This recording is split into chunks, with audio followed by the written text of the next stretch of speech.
तो चैप्टर का नाम है the rise of nationalism in Europe और ये एक बहुत इंपॉर्टेंट चैप्टर है। इससे काफ़ी क्वेश्चंस आते हैं और इस चैप्टर का जो पहला टॉपिक है जो हम लोग देखने जा रहे हैं वो है पेंटिंग ऑफ फ्रेडरिक सोरियो। अब इस पेंटिंग वाले टॉपिक पे इंटर करने से पहले, जंप करने से पहले हम लोग ये समझ लेते हैं कि इस चैप्टर में जिस्ट क्या है, चैप्टर बोलना क्या चाह रहा है, शुरुआत कहाँ से हम लोग करें। तो शुरुआत होती है, हमें पता है कि पहले ज़माने में राजा और महाराजा वाला सिस्टम होता था, किंग और किंगडम्स का सिस्टम होता था। इस सिस्टम को हम लोग मोनार्की बोलते हैं। मोनार्की में क्या होता है कि जो फाइनल डिसीजन है वो किसके पास रहता है, वो पूरा राजा के पास रहता है। आप चाहे कितना भी राजा को एडवाइस दे दीजिए, राजा को कितना भी अपना आइडिया बता दीजिए, अगर राजा बिल्कुल फिक्स्ड है कि मेरे को यही करना है, उसका फाइनल डिसीजन है, तो वो वही सी डिसीजन उसका माना जाएगा। इसी सिस्टम को हम लोग मोनार्की बोलते थे। अब मोनार्की के साथ प्रॉब्लम ये थी कि मोनार्की में जो डिसीजन पावर था वो तो एक ही इंसान के साथ पास था। दूसरी चीज़ क्या थी कि मोनार्की में बर्थ प्रिविलेज बहुत मिलता था लोगों को। जैसे कि राजा और महाराजा हैं, उनके आसपास के जो लोग हैं, उनके अगर बाल बच्चे होते हैं या बेटा बेटी होता है तो उसको प्रिविलेज ज़्यादा मिलेगा, उसको ज़्यादा राइट्स मिलेंगे। लेकिन अगर वही पीजेंट का कोई बच्चा है उसको राइट नहीं मिलेगा। तो इक्वालिटी नहीं थी बिल्कुल भी। दूसरा आप देख सकते हैं कि अगर मान लीजिए कि किसी को प्रॉपर्टी ओन करना है तो मोनार्क या राजा और उनके आसपास रहने वाले लोग, वो लोग तो प्रॉपर्टी ओन कर सकते थे। जो लोग अमीर थे वो ओन कर सकते थे प्रॉपर्टी, जिनका कनेक्शन अच्छा था। लेकिन जो पीजेंट्स थे, मिडिल क्लास वाले लोग थे, ये लोगों के पास वो लिबर्टी नहीं थी, वो लोग नहीं ओन कर सकते थे प्रॉपर्टी। रही बात है टैक्स की, तो टैक्स भी राजा महाराजा को या उनके आसपास रहने वाले लोगों को नहीं देना पड़ता था। टैक्स किसे देना पड़ता था? मिडिल क्लास को, पीजेंट्स को। इस वजह से लोग बहुत परेशान थे मोनार्क सिस्टम से और इसी मोनार्क सिस्टम को हटाने के लिए आए थे रेवोल्यूशनरीज और हुआ था रेवोल्यूशन। अब रेवोल्यूशनरीज की जब एंट्री होती है तो रेवोल्यूशनरी ये चाहते हैं, या अब लोग ये चाहते हैं कि मोनार्क सिस्टम को ख़त्म कर दिया जाए और एक रेवोल्यूशन लाकर डेमोक्रेसी लेकर आया जाए।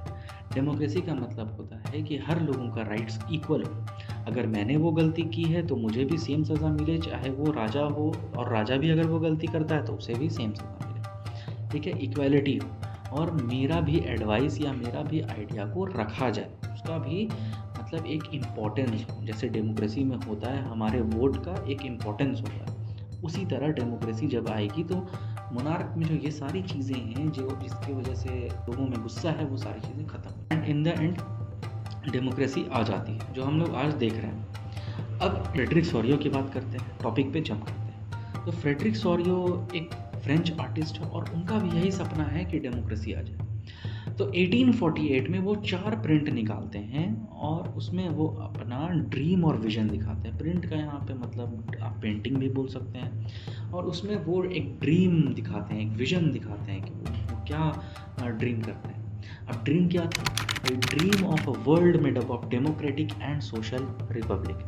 वो ये चाहते थे कि एक ऐसी दुनिया बने कि जो डेमोक्रेसी, सोशल रिपब्लिक हो।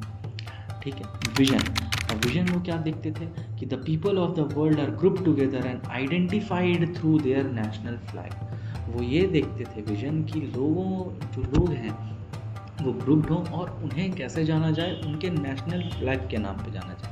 राजा महाराजा के नाम पे नहीं जाना जाए, उनके नेशन के नाम पे जाना जाए कि अच्छा ये ब्रिटेन का इंसान है, ये अमेरिका का इंसान है। ऐसा पेंटिंग पे जंप करते हैं और ड्रीम और विजन से कभी कभी क्वेश्चन एक नंबर के आ सकते हैं कि क्या विजन था, क्या ड्रीम था। अब पेंटिंग और फिगर पे जंप करते हैं, जो कि हमारे बुक में दिया हुआ है। अब इस फिगर को इन डेप्थ पढ़ना बहुत ज़रूरी है, पूछ सकता है एग्जाम में, छोटे बड़े क्वेश्चन आ सकते हैं। तो फिगर में सबसे पहला चीज़ जो हमें दिखाई देता है वो है स्टैचू ऑफ लिबर्टी। अब इस स्टैचू ऑफ लिबर्टी में के दोनों हाथ में कुछ कुछ चीज़ें हैं। एक हाथ में स्टैचू ऑफ लिबर्टी के टॉर्च ऑफ इनलाइटमेंट है। टॉर्च ऑफ इनलाइटमेंट का मतलब होता है कि किसी की ज़िंदगी में बहुत अंधकार है और वहाँ पे आपने एक लाइट ले आया, उजाला ले आया, तो वो टॉर्च ऑफ इनलाइटमेंट है। और दूसरे हाथ में क्या है? Book of human rights. तो torch of enlightenment and book of human rights in each hand. दूसरा हमें क्या दिखाई दे रहा है कि men and women of all ages and social class, सारे एज के और सारे सोशल क्लास के, अमीर भी हैं गरीब भी हैं, are seen marching in a form of a train towards the Statue of Liberty. और हमें ये दिखाई देता है कि वो लोग एक ट्रेन के फॉर्म में चलते हुए आ रहे हैं स्टैचू ऑफ लिबर्टी के पास। फिर हमें क्या दिख रहा है कि they are offering homage to the statue, हमें ये दिखाई देता है कि वो लोग स्टैचू को प्रणाम कर रहे हैं, offering homage to the statue. और हमें क्या चीज़ दिखाई दे रही है, ज़मीन पे अगर हम देखें, अर्थ पे देखें, तो हमें दिख रहा है टूटा हुआ इस कुछ टूटे हुए टुकड़े दिखाई दे रहे हैं। ये क्या है, ये shattered remains of monarchial government है।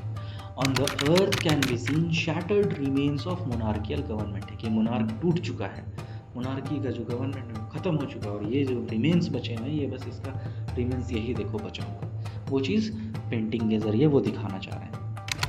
फिफ्थ पॉइंट में हम क्या देख रहे हैं, leading the march are USA and Switzerland. USA और स्विट्जरलैंड जो हैं वो मार्च को लीड कर रहे हैं, और उसमें ये दिखा रहा है कि they have passed the statue, वो स्टैचू के आगे निकल चुके हैं। नेक्स्ट पॉइंट क्या बताता है कि they are followed by France, Germany, Austria, Poland and England. उनके पीछे पीछे कौन आ रहे हैं, फ्रांस आ रहे हैं, जर्मनी आ रही है, ऑस्ट्रिया, पोलैंड एंड इंग्लैंड आ रहे हैं।